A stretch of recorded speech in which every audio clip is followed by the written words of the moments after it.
Assalamualaikum warahmatullahi wabarakatuh. Salam Pramuka. Perkenalkan, nama saya Della Astarina dengan NIM 2020143532 dari kelas 4N Prodi Pendidikan Guru Sekolah Dasar. Di sini saya akan menjelaskan materi tentang dasar filsafat dan metode kependidikan. Kepanduan yang di dalamnya berisi 1. Prinsip kesukarelaan, 2. Prinsip kode kehormatan atau Tri Satya dan Dasa Dharma, 3. Prinsip sistem penyesuaian dengan perkembangan rohani dan jasmani, dan yang keempat yaitu AD dan ART. Video ini saya buat untuk memenuhi tugas mata kuliah kepramukaan dengan dosen pengampu Bapak Dr. Haji Hendra Wijaya. Yang pertama yaitu prinsip dasar kepramukaan bersama nilai-nilai kepramukaan adalah norma hidup setiap anggota gerakan pramuka yang ditanamkan dan ditumbuh kembangkan kepada peserta didik melalui proses penghayatan oleh dan untuk diri pribadi dengan bantuan tenaga pendidik atau anggota yang akan dididik, sehingga pengalamannya dapat dilakukan dengan inisiatif sendiri, penuh kesadaran, kemandirian, kepedulian, tanggung jawab, serta keterikatan moral, baik sebagai pribadi maupun sebagai anggota masyarakat.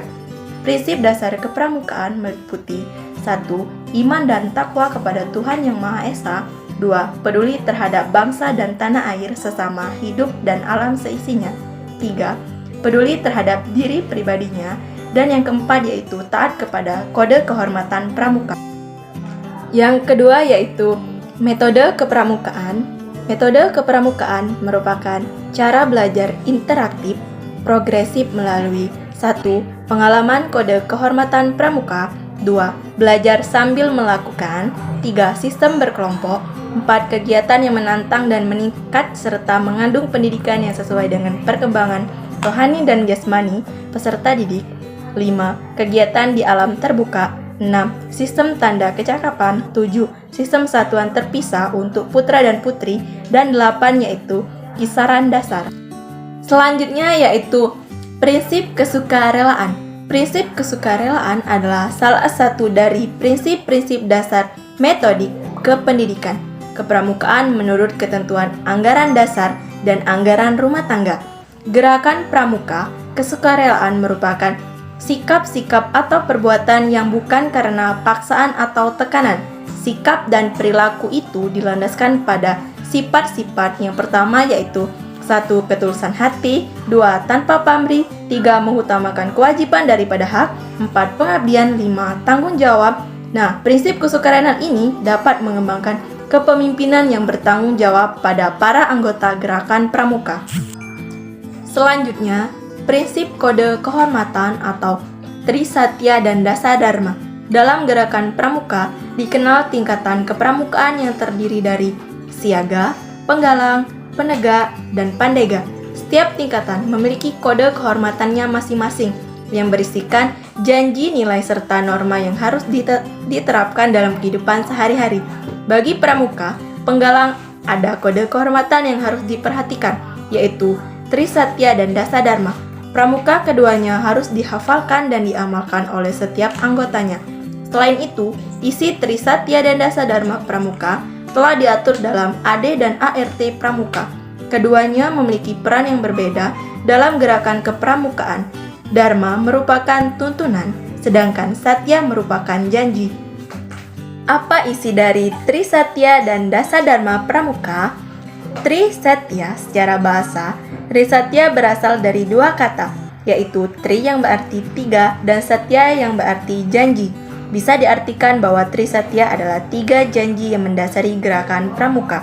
Adapun dari isi Tri Satya yaitu, demi kehormatanku, aku berjanji akan bersungguh-sungguh menjalankan kewajibanku terhadap Tuhan Negara Kesatuan Republik Indonesia dan mengamalkan Pancasila, menolong sesama hidup dan mempersiapkan diri membangun masyarakat, menepati Dasa Dharma. Selanjutnya yaitu Dasa Dharma. Secara bahasa, Dasa Dharma berasal dari dua kata, yaitu Dasa yang berarti 10 dan Dharma yaitu berarti tuntunan.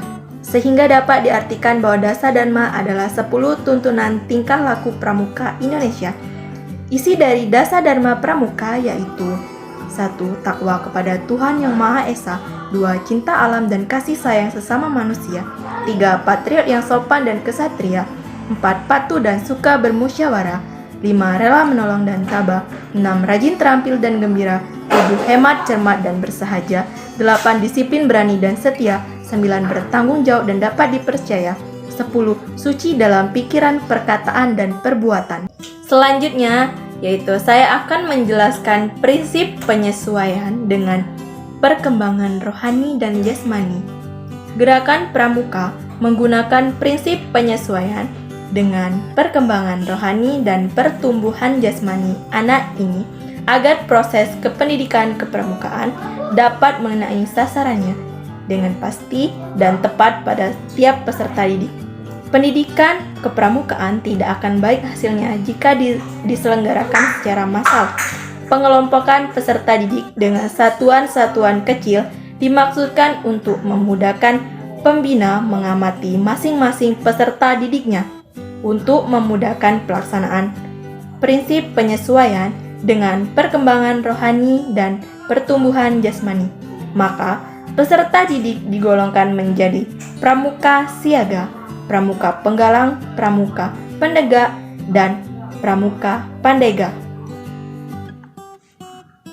Terakhir, saya akan menjelaskan pengertian dan fungsi AD atau ART gerakan pramuka. AD atau ART merupakan ketentuan dasar dan ketentuan operasional bagi suatu organisasi yang mencerminkan aspirasi, visi, dan misi gerakan pramuka Indonesia.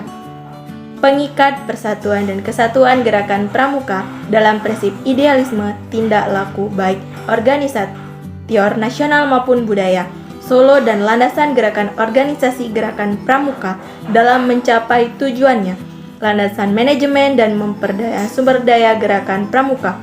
Adapun fungsi AD dan ART merupakan landasan kerja dari landasan gerakan pramuka adalah untuk mewujudkan visi dan misinya. Selanjutnya yaitu landasan hukum gerakan pramuka ini diatur dalam Kepres nomor 238 tahun 1961 tentang gerakan pramuka dengan pertimbangan 1. Anak-anak dan pemuda Indonesia perlu dididik untuk menjadi manusia dan warga negara Indonesia yang berkepribadian dan berwatak luhur. 2. Untuk mencapai maksud dan tujuan tersebut harus dilakukan di lingkungan anak-anak dan pemuda di samping lingkungan keluarga dan sekolah.